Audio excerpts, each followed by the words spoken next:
for one, am grateful, Mrs. Bush, that they are finally bringing civilization to this savage land. I could not agree with you more, my dear. My daddy settled this land, and I know he'll be looking down on us, pleased at how we help the natives. Yes, they've lost their land, but they've gained access to heaven.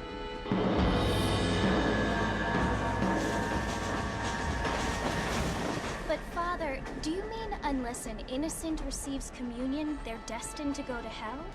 It hardly seems fair.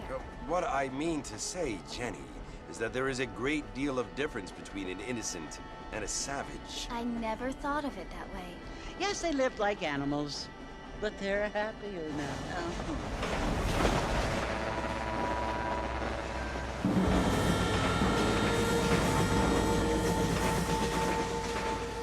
Not only do people now have motor cars, Father, but I heard that pretty soon we will be able to fly. No, only angels can fly, Jenny.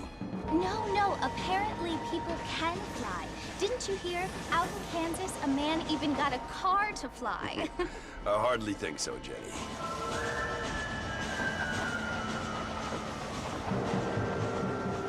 Apparently, Mr. Johns wants to run for governor, which is why he's so concerned with cleaning up the state. Nate Johns. Yes. His family is nothing but hillbilly trash that came here after the war. I don't want to be judgmental, but this state should not be ruled by such a disgusting family. A family without class. Apparently, the Johns family have made a lot of money, and he has a lot of friends in politics. Mrs. Bush, money isn't everything. There are many things that money cannot buy. It seems that money can buy voters, though.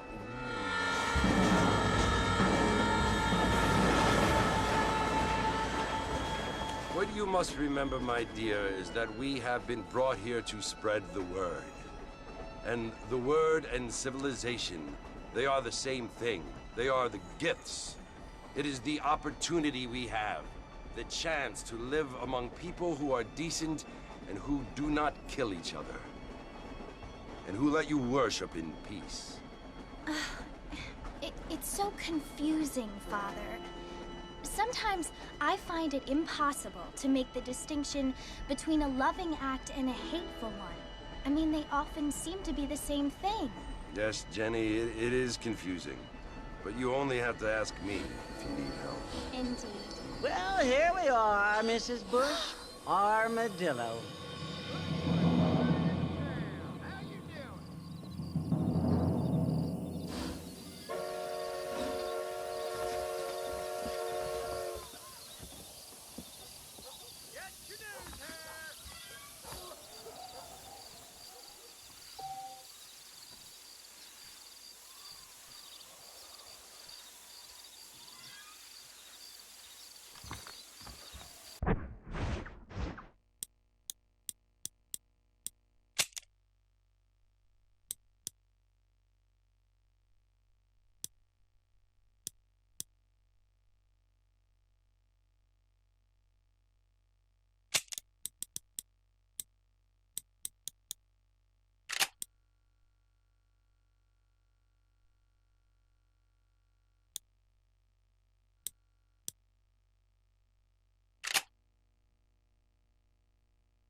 must be John Marston. Sometimes. I'm Jake. Your friends from Blackwater hired me to guide you. They ain't my friends, but pleased to meet you, Jake. I got the horses saddled up and ready out front.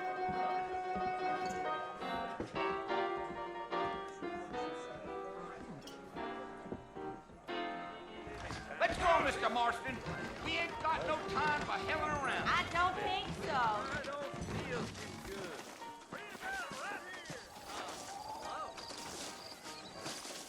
All righty, Mr. Marston, let's get. I ain't much of a fella for gossip. Take it easy until we're out of town. Ain't no point in causing a ruckus.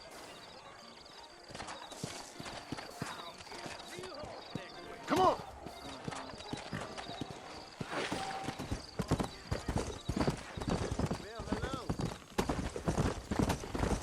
Whoa! Whoa, whoa!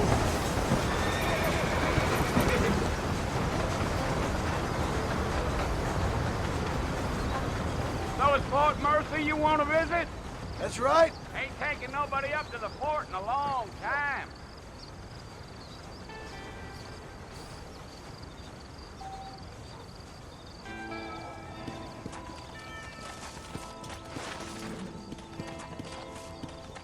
Come on! Yeah. You ain't very talkative, are you? Nope. I'm just chewing the dog, mister. It's how I am. I don't mean nothing by it. Trust me. There's things you better off not knowing.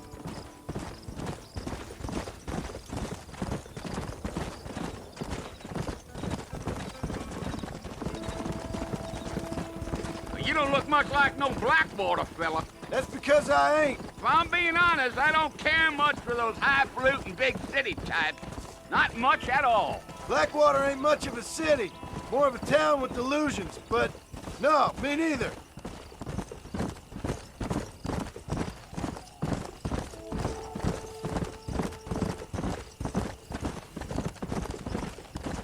A fella told me he was out in Blackwater a few months back and saw one of them newfangled carriages without horses. Is that so?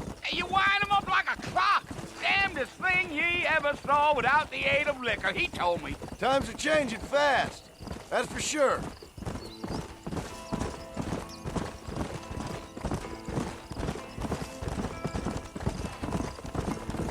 Yeah, yeah. So who's this friend you're looking for? Nobody you need to concern yourself with. Never you mind all my questions, Mr. Marston. I just reckon you might be barking at it, not heading for the fort. We'll see when we get there. Well, I sure as hell ain't sticking around. Fort Mercer ain't no place for an old man like me to be a dawdling around.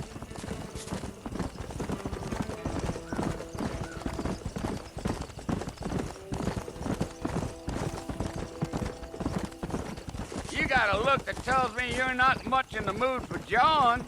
Let's just enjoy the ride. Come on. Gee up.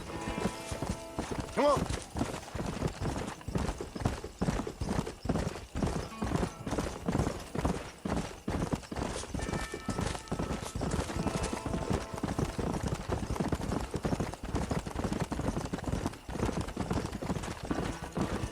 Damn coyotes! What a waste of good meat. Not far now. You'll see the fort when you get to the top of this hill.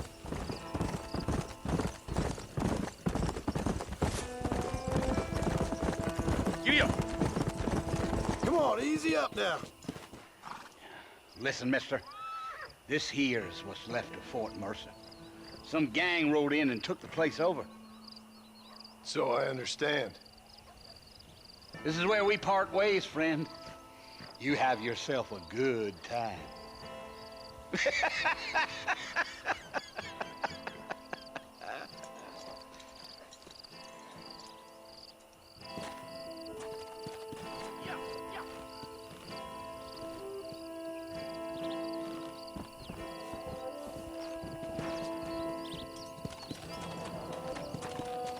Come on.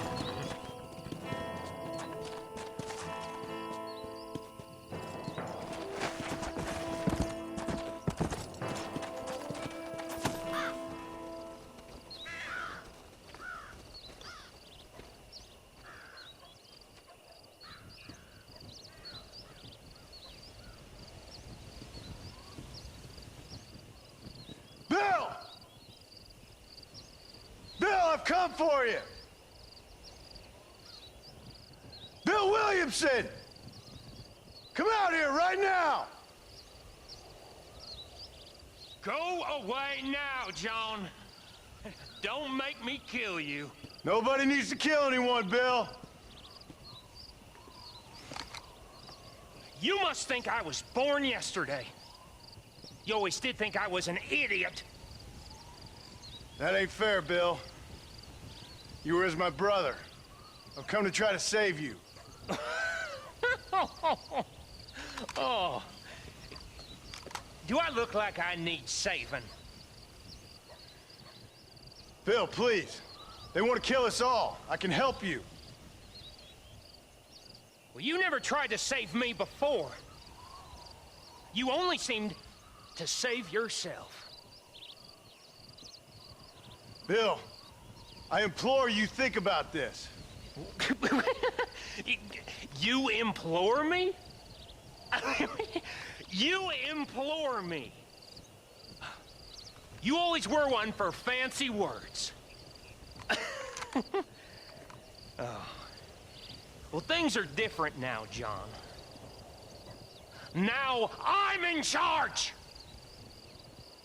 No more Dutch!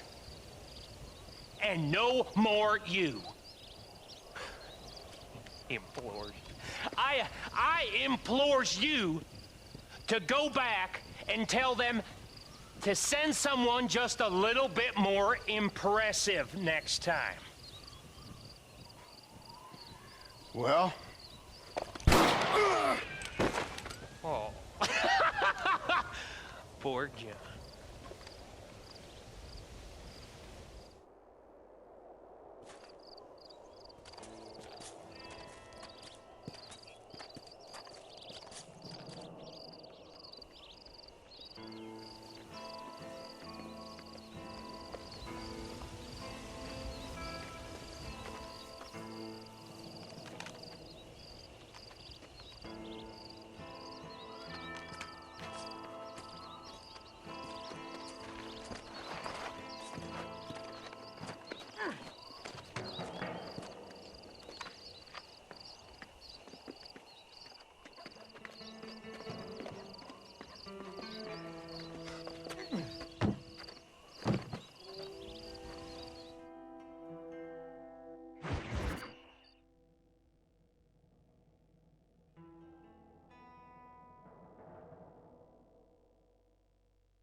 Well, you're alive. So it would seem. So, how do you feel? I don't know the polite word for it. I do. Stupid is the word we use around here. What were you doing? I was doing something stupid. Well, you'll be okay. Once you didn't die, the doctor said you'd be fine. He got the bullets out a couple days ago. Good. It cost us $15. I'm sorry, madam. Should have left me there to die. Did you want to die? I mean, was that it? Was that why you went straight out to Fort Mercer and picked a fight with the worst bandit in the county? To die, Mr. Mr. Marston. John Marston. Bonnie McFarland. Miss Bonnie McFarland. Well, you may be right, Miss McFarland. I don't know. Huh. So what were you doing? Was trying to give Mr. Williamson a chance. For old time's sake. You know Bill Williamson? Knew him. Long time ago. Well, what was he like? Dumb. Just like you. Thank you, miss. See my hat? I have. And, what will you do now? Now I'm gonna take my time and go after him the less kind way. Well, that sounds very fun, Mr. Marston. Quite heroic, just like in those penny dreadfuls my brother used to read. Meanwhile, if you'll excuse me, I've got a ranch to run. Of course, if you're feeling better, why not take a ride with me later? Help me patrol the perimeter. You can earn back some of that money we wasted on doctor's bills. Of course. And thank you for saving my life, I mean. Next time, Mr. Marston, I strongly recommend you don't try to lose it quite so earnestly. I'll bear that in mind. Hello.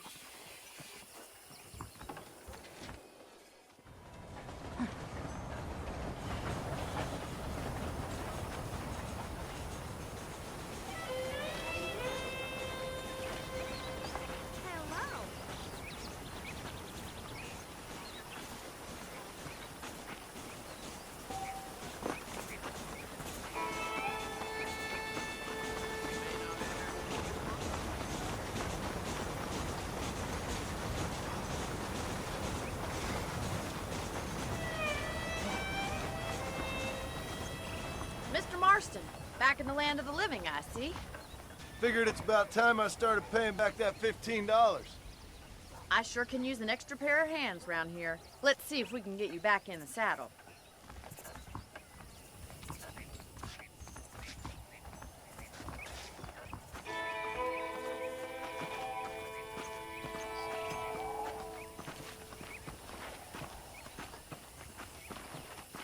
There's the foreman's office. It's also where we lock up good-for-nothing outlaws, such as yourself.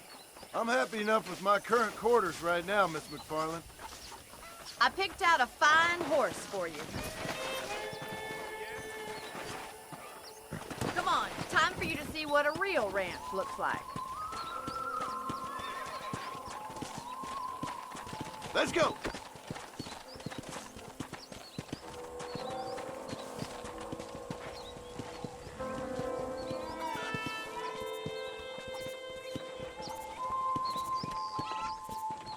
To your right is the general store. You won't find Parisian high fashion, but it's good for the essentials. Very convenient. I don't think I've ever seen a ranch with its own store before.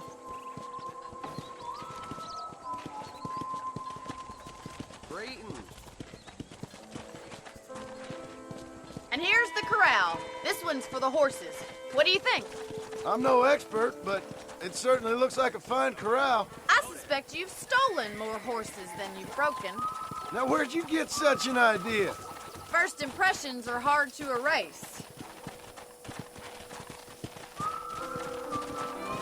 That's the train station. Things sure have changed since the line finally got finished, bringing in all sorts of new folk like yourself. Is that such a bad thing? Change is only good when it makes things better. Giddy up!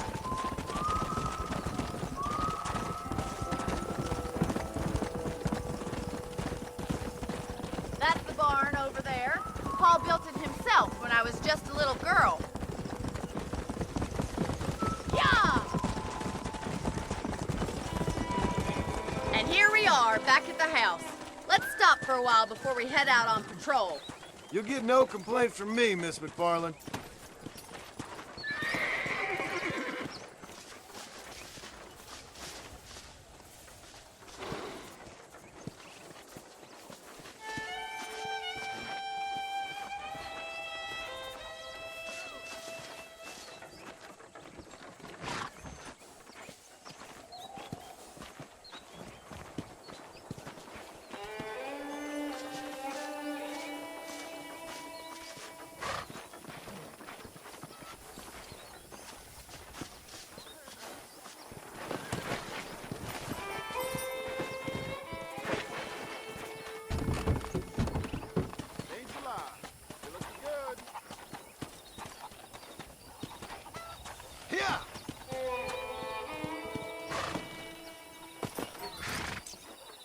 Well, are we going inside?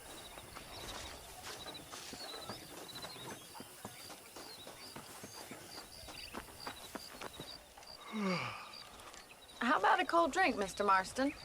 Thank you, ma'am. Getting shot, then riding a horse seems to take it out of you. I could use a rest. Sure.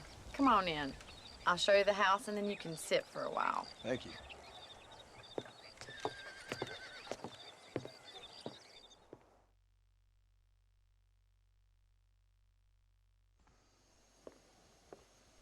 Mr. Marston. Miss McFarland. Remember me telling you about the trouble we've been having with rustlers and other undesirables? I do. Will you help me keep watch on the property line this evening? Sure. I want to see just who is trespassing on our land. This is a fine weapon. Come, let's head out. The country is really beautiful at around this time.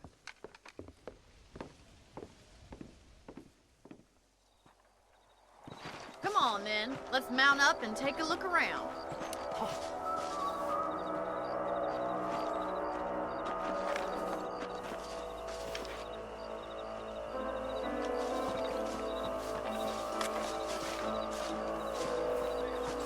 Easy now.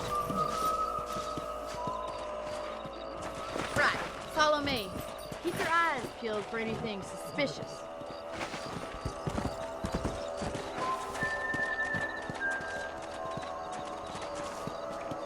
Thank you, Mr. Marston. I feel a lot happier someone's along with me. I feel a lot happier now I got a rifle. Well, with your trigger itch and my feminine intuition, we should make quite a team.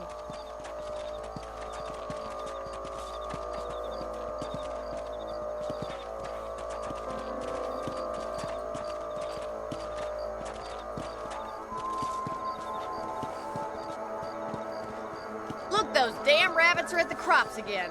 Get down and give me a hand, will you?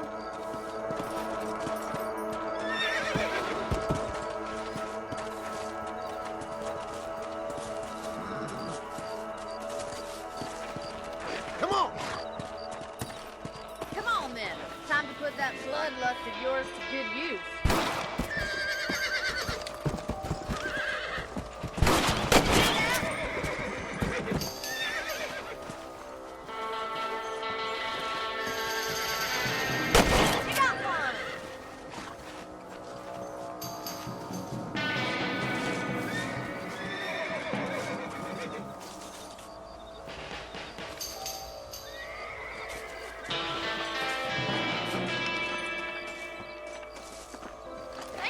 Marston, looks like we'll be having rabbit stew tomorrow. Mount back up. We should check out the rest of the ranch.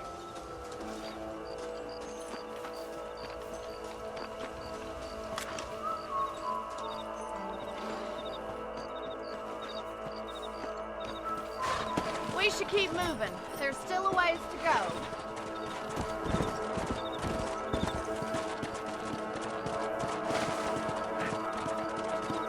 If it's not the rustlers stealing our cattle, it's the rabbits stealing our crops. It ain't never easy living off the land like this. Maybe you should move to a big city. Become a lady of leisure. Come on, boy. Damn coyotes are back. We can't afford to lose any more livestock. Kill them, Mr. Marston. Easy.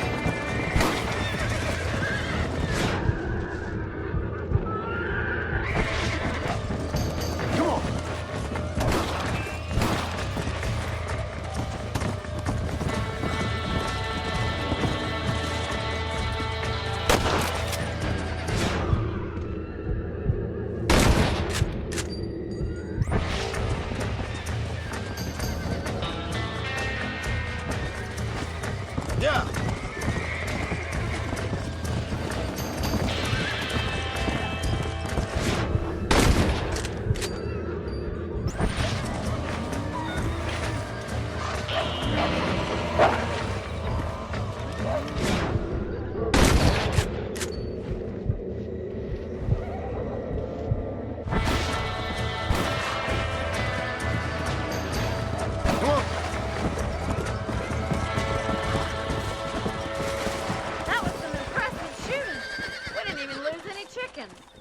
Let's go. I'll take you back to your room. Go! You know, you can actually handle a rifle. It's something I've had a little experience in. Maybe Bill Williamson did get lucky after all. Luck didn't really come into it, miss. You're a useful man to have around the ranch, that's for sure. But don't think I've forgotten what brought you here. We'll do whatever we can to help you. I sure appreciate that, Miss McFarland. Here we are. Come on.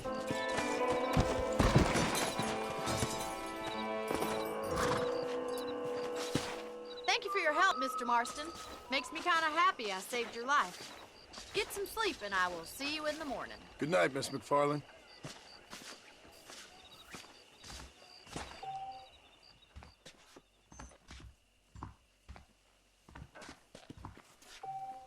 A beautiful wife is no guarantee of full male potency. Hello. I do. Well, if you excuse me, I got things to be doing.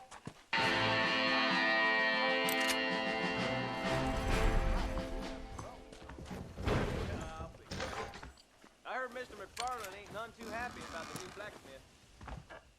I paid for That's a nice healthy stride you have, sir. Well, well, well.